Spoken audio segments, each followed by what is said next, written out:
అదే విధంగా మిత్రులారా, ఈ తెలంగాణ రాష్ట్రంలో నందమూరి తారక రామారావు గారికి అభిమానులు ఉన్నారు, నారా చంద్రబాబు నాయుడు గారికి సహచరులు అనుచరులు ఉన్నారు.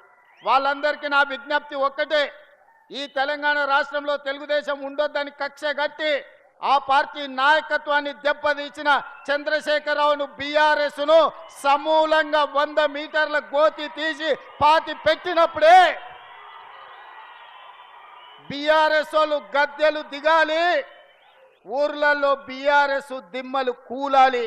అప్పుడే నందమూరి తారక రామారావు గారికి నిజమైన నివాళులు అర్పించిన వాళ్ళం అవుతాము. ఆ విధంగా మనము ముందుకు వెళ్ళాల్సిన అవసరం ఉన్నది.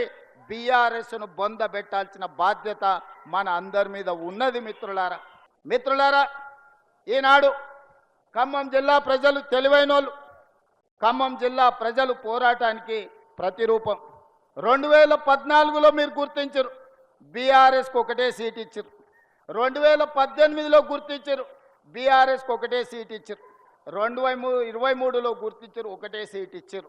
మొన్న జరిగిన సర్పంచ్ ఎన్నికల్లో 1130 గ్రామ పంచాయతీలు ఉంటే 791 గ్రామ పంచాయతీలను గెలిపించి 71% కాంగ్రెస్ పార్టీకి అండగా నిలబడి కాంగ్రెస్ పార్టీకి ఖమ్మం జిల్లా కంచుకోటని నిరూపించిన ఖమ్మం జిల్లా కాంగ్రెస్ పార్టీ కార్యకర్తలకు నేను మనస్ఫూర్తిగా అభినందనలు తెలియజేస్తూ, రాబోయే మున్సిపల్ ఎన్నికల్లో కూడా మీ చెమటను, మీ రక్తాన్ని చెమటగా మార్చి కాంగ్రెస్ పార్టీ జెండాను ఎగరేయాలి.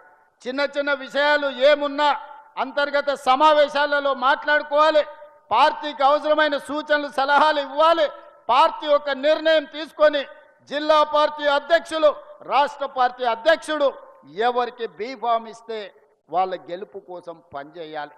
భిన్న అభిప్రాయాలు ఉండొచ్చు, భిన్న అభిప్రాయాలు భేదాభిప్రాయాలుగా మారొద్దు. కొన్నిసార్లు అవకాశం ఆలస్యంగా వస్తుంది, కొన్నిసార్లు అనుకోకుండా అదృష్టం కలిసి వస్తే, కొన్నిసార్లు తొందరగా కూడా వస్తుంది. నాకు అదృష్టం కలిసి వచ్చింది. నాకంటే పెద్ద పెద్ద వాళ్ళ అనుభవం ఉన్న వాళ్ళు ఇక్కడ ఉన్నారు. కానీ ఏ మంత్రి పదవి చేపట్టకుండానే 17 సంవత్సరాలు రాజకీయ జీవితంలో 18వ సంవత్సరంలోకి అడుగుపెట్టే సమయానికే తెలంగాణ రాష్ట్రానికి ముఖ్యమంత్రి బాధ్యత. కష్టంను నమ్ముకొని క్రమశిక్షణతో పార్టీకి పనిచేస్తే పార్టీ ఇవాళ తెలంగాణ రాష్ట్ర ముఖ్యమంత్రిగా శ్రీమతి సోనియా గాంధీ, రాహుల్ గాంధీ, మల్లికార్జున్ ఖర్గే గారు అవకాశం ఇచ్చారు. నాకంటే అనుభవం ఉన్న వాళ్ళు ఉన్నా పార్టీ నిర్ణయం తీసుకున్నది కాబట్టి వాళ్ళందరూ సంపూర్ణంగా సహకరించి, నాకు మంత్రిగా అనుభవం లేకపోయినా ప్రభుత్వం నడపడంలో సంపూర్ణమైన సహకారాన్ని అందించి ఈరోజు దిగ్విజయంగా 2 సంవత్సరాల పరిపాలనను పూర్తి చేసుకున్నాం. అందుకే మిత్రులారా, క్రియాశీలక కార్యకర్తలకు, కాంగ్రెస్ నాయకులకు నాకు విజ్ఞప్తి ఒకటే, రేపు జరగబోయే మున్సిపల్ ఎన్నికలలో ఖమ్మం జిల్లా 100% కాంగ్రెస్ పార్టీ జెండా ఎగరాలి, బీఆర్ఎస్ను బొందబెట్టాలి. బీజేపీ అయితే ఆనమాలు కూడా ఖమ్మం జిల్లాలో లేవు. ఎక్కడ కూడా ఏకలింగం తోకలింగం కూడా బీజేపీ వాళ్ళు ఖమ్మంలోకి మీరు రానియలే. మీరు తెలివి కల్లోలు.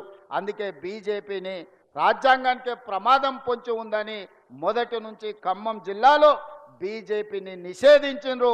ఆ నిషేధం భవిష్యత్తులో కూడా కొనసాగుతుందని నేను విశ్వసిస్తున్నా. కాకపోతే మారీచులు మళ్ళా బయలుదేరినరు. శివరాసన్లు నిన్నమన్ననే మీటింగులు పెట్టిరు ఖమ్మంలో.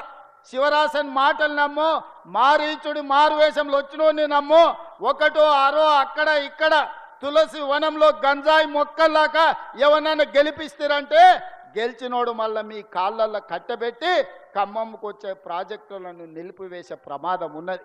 ఇవాళ మిత్రులు శ్రీనివాసరెడ్డి గారు ఇక్కడ నుంచి ఎమ్మెల్యే మంత్రిగా ఉన్నాడు కాబట్టి మున్నేరు పాలేరు ప్రాజెక్టు ఇవాళ మనం తెచ్చుకోగలిగినాం. ఇవాళ నర్సింగ్ కాలేజీని ప్రారంభించుకోగలిగినాం. ఇవాళ జేఎన్టీయూకు అవసరమైన నిధులను ఇచ్చుకోగలిగినాం. సీతారామ ప్రాజెక్టును ప్రారంభించుకోగలిగినాం. భవిష్యత్తులో పనులను కొనసాగించే పరిస్థితి ఉన్నది. ఇవాళ భద్రాచలం టెంపుల్ ఆయల్లో 100 కోట్లు ఇస్తా అని చెప్పి ఆటాన కూడా ఇవ్వకుండా, ఒక్క రూపాయి కూడా ఇవ్వకుండా రాముల వారిని కూడా ఆయన మోసం చేస్తే మనం భూసేకరణ కోసం నిధులు ఇచ్చినాం. భూమి సేకరణ జరిగిపోయింది. తొందరలోనే భద్రాచలం రాముల వారి మందిరాన్ని అయోధ్య రామ మందిరం తలపించే విధంగా ఈరోజు మనం నిర్మాణం చేసుకుంటాం. రెండేళ్లలోనే ఒక్కొక్క సమస్యని పరిష్కరించుకుంటూ ప్రణాళికబద్ధంగా భవిష్యత్ కార్యాచరణ తీసుకొని మనం ముందుకు వెళ్తున్నాం. 2034కు $1 ట్రిలియన్ ఎకానమీ, 2047కు $3 ట్రిలియన్ ఎకానమీ, దేశంలో 10% ఆర్థిక వ్యవస్థను తెలంగాణ రాష్ట్రంలో సృష్టించడానికి ఈనాడు మన మంత్రివర్గం అంతా ప్రయత్నం చేస్తుంది. అందుకే మిత్రులారా, ఇవన్నీ ప్రజలకు చెప్పండి, ఇవన్నీ రాష్ట్రంలో ఉండే వాళ్ళకు వివరించండి.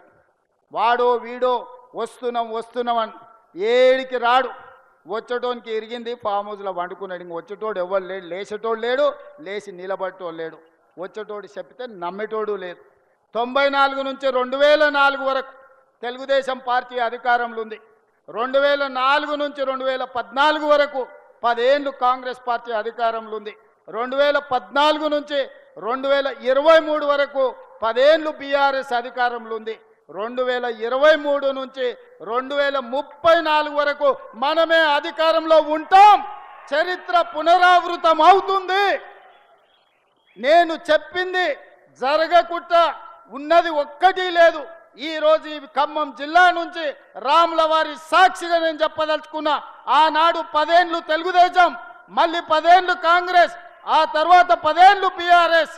ఈ 10 ఏళ్ళు మనది పేదల ప్రభుత్వం, ఇందిరమ్మ రాజ్యం ఉంటుంది. ఆ 10 ఏళ్లలో దేశంలోనే నెంబర్ 1 రాష్ట్రంగా తెలంగాణ రాష్ట్రాన్ని తీర్చిదిద్దుతాం. రేపు జరగబోయే ఎన్నికల్లో 23 డిసెంబర్లో అధికారంలో నుంచి బీఆర్ఎస్ను గద్దె దించారు. 2024 పార్లమెంట్లో గుండు సున్నా ఇచ్చి బొందబెట్టారు. కంటోన్మెంట్ జూబ్లీహిల్స్ ఉప ఎన్నికల్లో బోడబండ రెఫరెండం అన్నాడు. రెఫరెండం అన్న బోడబండల్నే బండ కింద పాతి పెట్టిండ్రు బీఆర్ఎస్ను, మీరందరూ చూసారు. సర్పంచ్ ఎన్నికల్లో 66% ఇచ్చి కాంగ్రెస్ పార్టీని ఆశీర్వదించారు. రేపు జరగబోయే మున్సిపల్ ఎన్నికల్లో కూడా అత్యధికంగా 70% పైగా ఏ విధంగా అయితే ఖమ్మం సర్పంచులు 70% గెలిపించిండ్రో రేపు కూడా ఈ ఎన్నికల్లో గెలిపించాలి. మనమందరం కష్టపడాలి, కాంగ్రెస్ పార్టీ జెండా ఎగరేయాలి. దీనికి మీరందరు సిద్ధమే కదా? సిద్ధమేనా?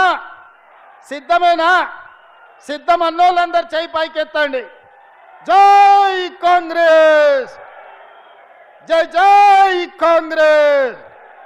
ధన్యవాదాలు మిత్రులారా.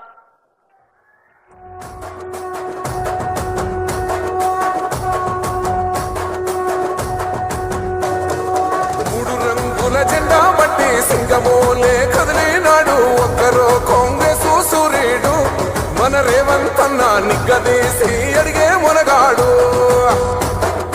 వీడు భూమిన వానైతాడు, బీద సాదల ధైర్యం వీడు, దొంగ దొరల భరత